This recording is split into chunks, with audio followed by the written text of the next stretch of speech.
executive presence can become this elusive brand of being that feels inauthentic for some people.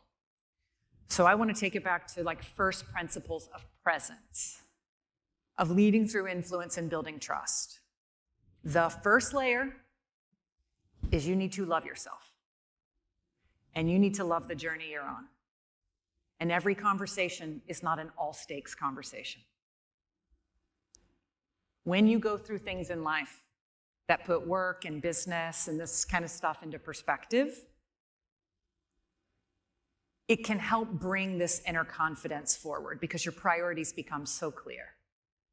I remember when COVID hit and I was the president of Focus Brands, I was supposed to leave the year prior. I was supposed to leave that month, February, March of 2020.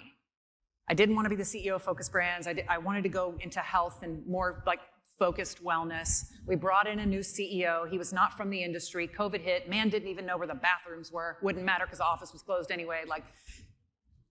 And so it was a call to lead. I stayed an extra year, even though I planned not to. And I remember March when things got really bad. And our business was in Asia, so we kind of knew it was bad before most people did in the US. And my daughter was 7 months old at the time. And she got really, really sick. And it was the first of many deep challenges she would have. She got a respiratory virus, not COVID, but during COVID. There were no tests, if you remember, at the beginning. There was a nursing shortage as a result. And my daughter, who's 7 months old, almost died twice in the ICU. And I remember I'm managing her and her doctors. My husband and I are taking shifts. We have an older child at home. He was 2.5. And I remember having my AirPods on, managing franchisees who were in full-blown crisis mode because 100% of our revenue had been obliterated overnight.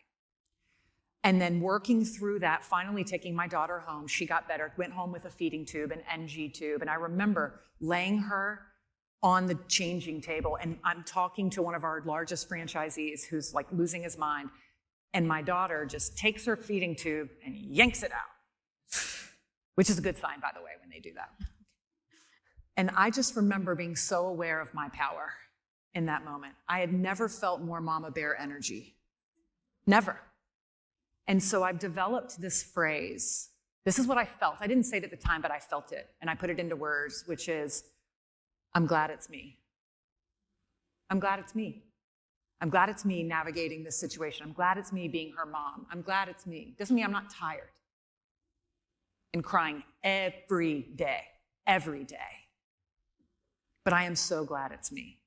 And so finding these moments to draw on your love for yourself, I'm glad it's me, your power, that seeps through your pores and becomes presence. It's a humble confidence, though.